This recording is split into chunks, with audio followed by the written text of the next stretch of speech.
ఎటు పోతానవే? ఇంట్లో తిని కూర్చునేటోడికి కూడా అన్నీ చెప్పాలా? అయినా నీకు చెప్పిన లాభం ఏమున్నది? నువ్వు ఎట్లాగో జాబ్ చేయట్లే కదా, అందుకే నేనే జాబ్ చేస్తాను. కనీసం జాబ్ లో జాయిన్ అని కూడా చెప్తాను. నేను అడిగేంత వరకు నేను చచ్చినా అనుకున్నావా? నువ్వు బ్రతుకున్నా సచ్చినట్టే అనుకుంటాను. అయినా నాకు ఒకటి అర్థం కాదు. నాకు ఇష్టమైన అమ్మాలంటే యాక్టింగ్ దూరం చేసినావు. ఇప్పుడు నేను జాబ్ చేయట్లేదు, లొల్లి పెట్టుకుంటాను. అయినా నువ్వు నన్ను పెళ్లి చేసుకున్నాను నాతో హ్యాపీగా ఉండడానికా, లేకపోతే నన్ను సాధించడానికా? నీలాంటి శాతగా నన్ను సాధిస్తే నాకేమవుతుంది? అసలు నువ్వు నాకేం చేసినావు? నీకేం తక్కువ చేసింది? నీ కోసం యాక్టింగ్ వదిలేసిన, నీ వల్ల మా అమ్మ నాన్నలకు దూరం ఉన్నా, నీకు ఇష్టం లేదని మా ఫ్రెండ్స్ని కూడా వదిలేసుకున్నా, ఆఖరికి నాకు తిండి పెట్ట యూట్యూబ్ ఛానల్ని కూడా అమ్ముకున్నా. ఇంకేం చేయాలి? ఏంది? నువ్వు నా కోసం అమ్ముకున్నావా? అయినా పెళ్లి చేసుకున్నాక ఏదో ఒక జాబ్ చేసుకోవాలి. ఈ యాక్టింగ్ నా దగ్గర కుదరవు. చేస్తానే కదా, నాకు ఇష్టం లేకుండా మనసు అమ్ముకొని నీ కోసం ఏదో ఒక పని చేస్తూనే ఉన్నా కదా. బాగు చేస్తాను.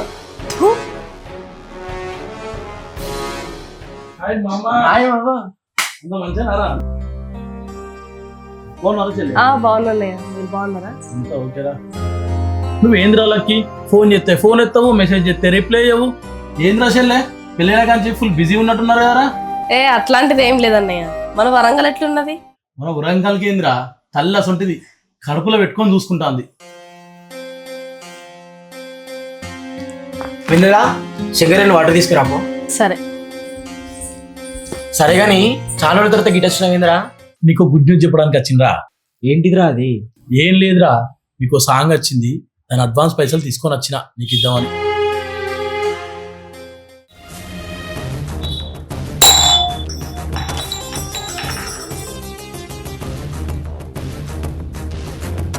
ఏమైందిరా చెల్లె? చేయి జారిందన్నయ్య. చూసుకోవాలి కదా, జాగ్రత్త.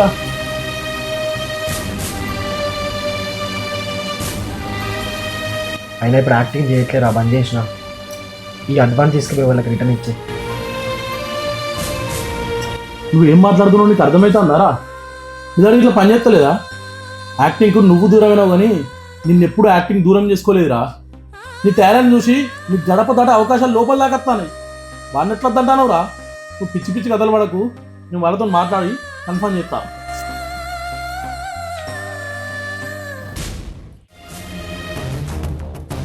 మళ్ళా మొదలు పెట్టినావా?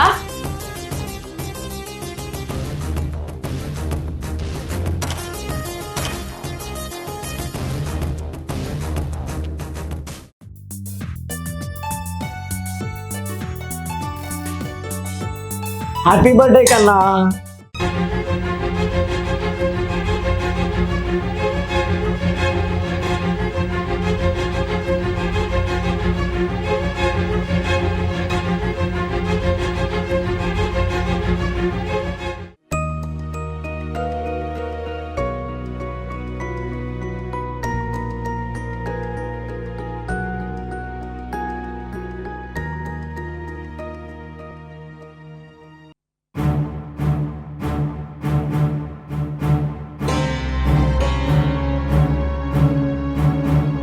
నేను నింతలేవి, నువ్వు ఇప్పుడు వేరే పని చేయకు.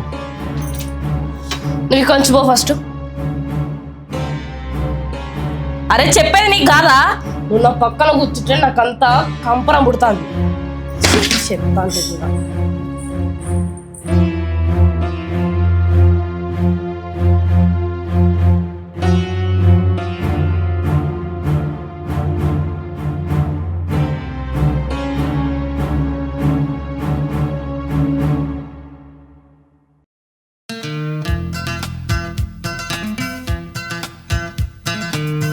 వెన్నెలా, పండగ గదనే నీకోసం కొత్త చీర తీసుకొచ్చిన. నీకు నచ్చిన కలర్, నువ్వు కట్టుకోవే, నీకు చాలా బాగుంటది. నాకు నచ్చని యాక్టింగ్ చేసుకుంటా ఆ పైసలతో చీర కొనుక్కొని ఎట్లా కట్టుకుంటా అనుకున్నావు? నేను కట్టుకోవడం నాకు అవసరం లేదు. అయినా నీకు నాకు సెట్ కాదు. నువ్వు ఎప్పుడైతే ఈ ఫీల్డ్ పని చేస్తావో అప్పుడే నేను నీతో మాట్లాడితే ఇంటికి వస్తా. అంతసేపు నేను ఇక్కడ ఉండలేను, మా అమ్మగారికి ఫీల్డ్.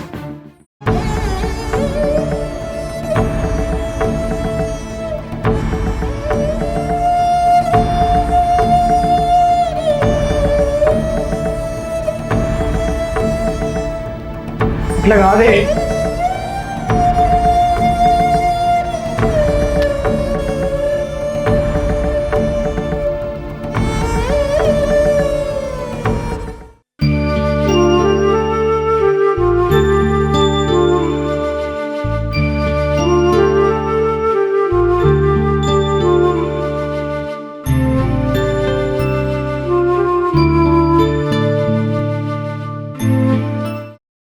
అమ్మా, నాన్న, నన్ను క్షమించండి. ఇక్కడ మీకు దూరంగా ఉంటూ నాకు ఇష్టమైన ప్రపంచాన్ని వదిలేసి ఇష్టం లేని ప్రపంచంలో నరకం అనుభవిస్తున్నానే. నాతో అయితే లేదమ్మా, రోజు రోజుకి పిచ్చి లేస్తుందమ్మా. పండక్కి తనకి చీర కూడా వేసుకున్నా అమ్మా. మీరే గుర్తుకొస్తున్నారమ్మా రోజు. నన్ను క్షమించాడమ్మా. వచ్చే జన్మంటూ ఉంటే మళ్ళీ మీ కడుపులే పుడతానమ్మా నేను. అమ్మా, నాన్న, జాగ్రత్త నాన్న.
హలో. హలో లక్కీయా? అవును సార్. మీ కాకతీయ ప్రొడక్షన్ నుండి మాట్లాడుతున్నాం. మీ సాంగ్ చూసాం.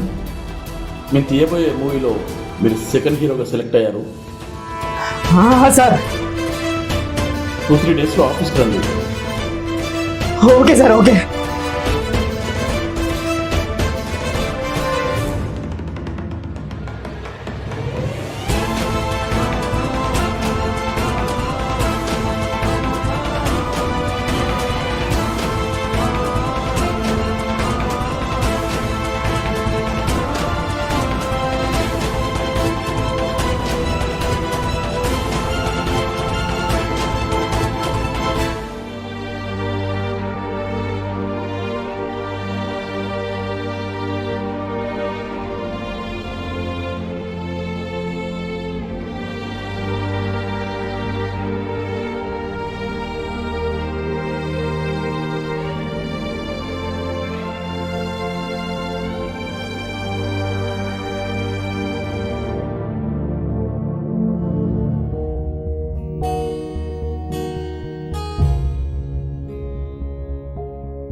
ప్రతి ఒక్కరి జీవితంలో కష్టాలు వస్తుంటాయి, కానీ చావు ఒకటి పరిష్కారం కాదు.